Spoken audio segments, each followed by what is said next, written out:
आप लोग नहा के भोजन बनाती हो मैया के, बना के नहाती हो? क्या सिस्टम? पहले स्नान किया करो और स्नान करने के बाद ही रसोई में प्रवेश किया करो। रसोई भी मंदिर है।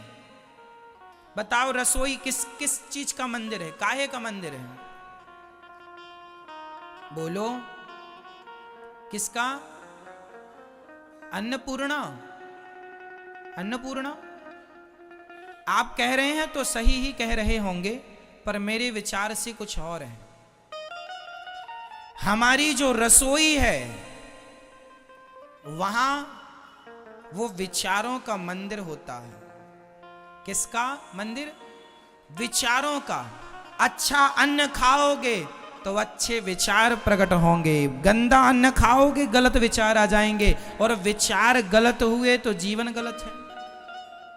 विचार कहां से प्रकट होते हैं? जैसा अन्न, जैसा खाए अन्न वैसा रहे मन। इसलिए आहार शुद्धि, आहार शुद्ध तो सब शुद्ध, आहार बिगड़ा बुद्धि बिगड़ी। इसलिए मेरी मां पहले स्नान किया करो, सवेरे उठकर नहा धोकर बड़े प्रेम से साफ स्वच्छ कपड़े, स्वच्छ मीन्स धुले हुए कपड़े, वही नहीं कि कल वही पहन के सोए थे, उठे तो फिर वही पहन लिया ना।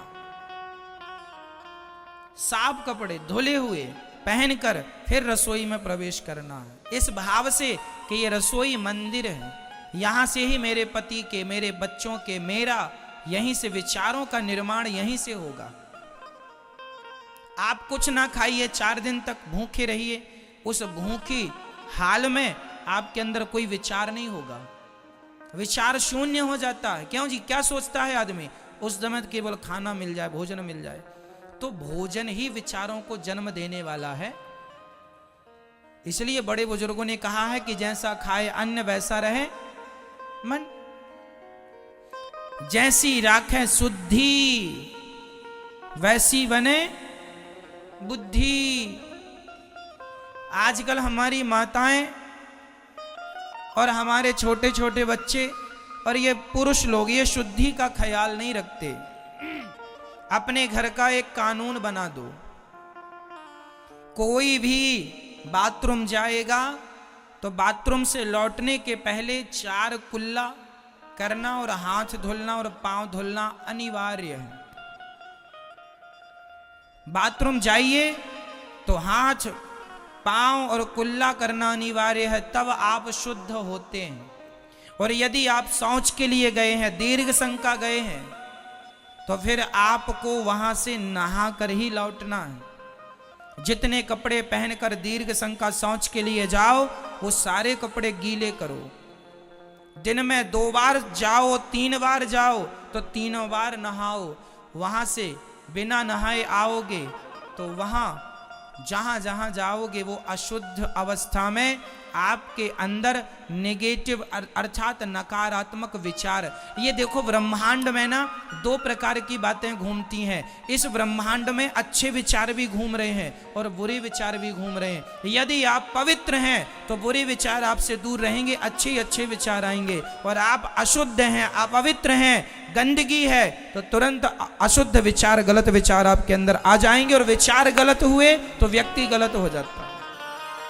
मैं कह चुका हूं कि मैं और आप गलत नहीं हैं, विचार हमें गलत करते हैं। इस सब्जेक्ट पे मैं बात कर चुका हूं, ठीक है?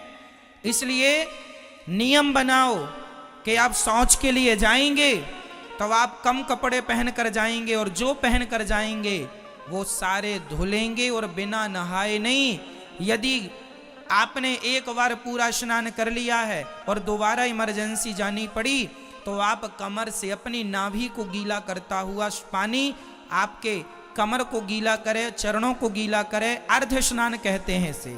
एक स्नान होता है संपूर्ण स्नान और एक स्नान होता है अर्ध स्नान। आपकी कमर से नीचे पूरा अंग गीला कर लो, वह अर्ध स्नान है। पूरा स्नान ना कर सको तो अर्ध स्नान कर लेना, पर स्नान जरूरी है। जैसी शुद्धि आजकल बच्चों की बुद्धि क्यों बिगड़ रही है? 4-4 दिन नहाते नहीं है। ये शौच के लिए भी जाते हैं, बाथरूम भी जाते हैं, पर ये नहाते नहीं है।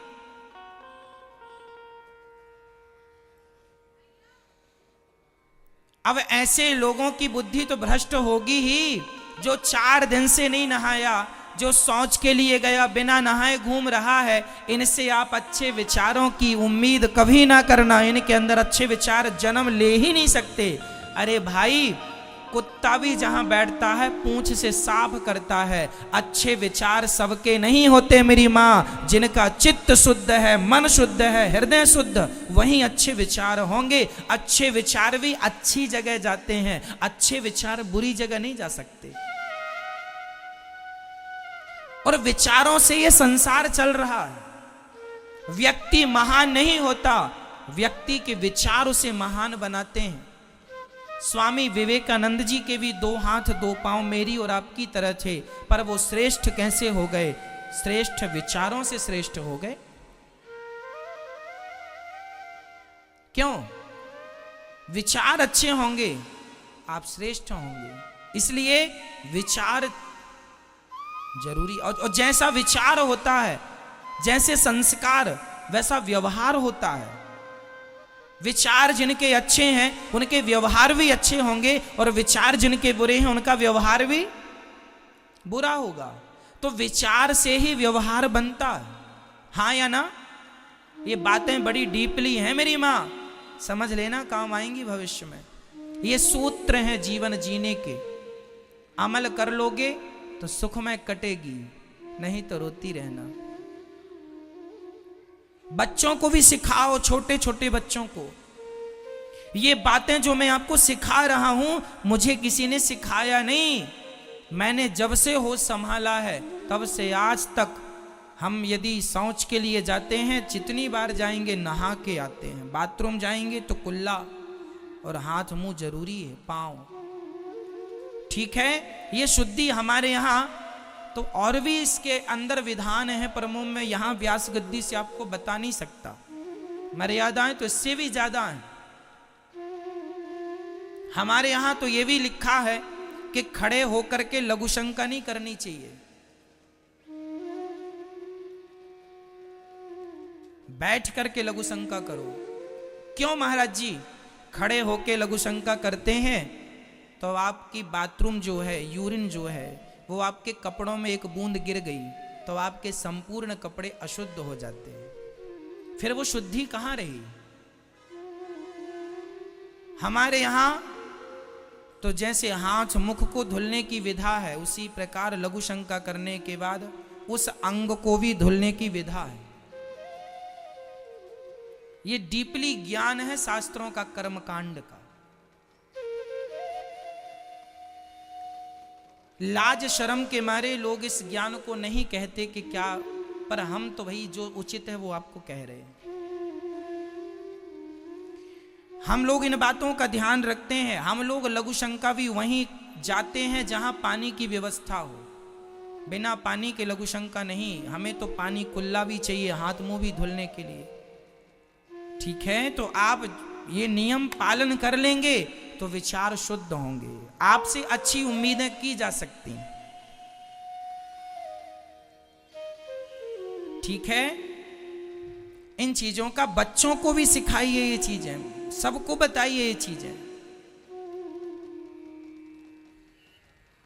इंसानों टाइप के रहो, जानवरों टाइप के नहीं कि हम नहाए ही नहीं, बाथरूम गए कुल्ला पानी नहीं किया, हाथ मुंह धोए। तो जानवर सुअर लोग भी ऐसा करते हैं, उन लोग भी बाथरूम वगैरह करते हैं, कहां कुल्ला उल्ला करते हैं?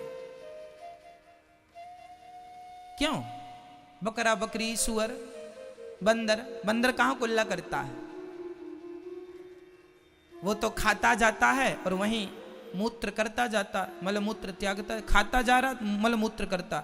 और तुम भी यही कि वही अभी सोच करके आए और खाने बैठ गए। ये तो जानवरों की विधा है।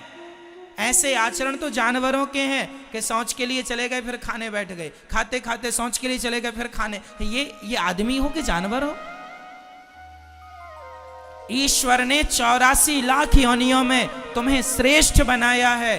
क्यों श्रेष्ठ हो? क्योंकि तुम में बहुत विवेक है, बहुत ज्ञान है, और फिर भी आचरण तुम्हारे जानवरों जैसे हैं। तो इसमें ईश्वर क्या करेंगे बताइए? कितना सुंदर शरीर दिया, कितनी बुद्धि अच्छी है आपकी, कितना अच्छा आप आचरण कर सकते हो, लेकिन नहीं करते, आलस्य के कारण। कई लोग डरते हैं नहाने से। ना जी, चलिए, आप समझदार हैं, शास्त्रों के ये वचन थे।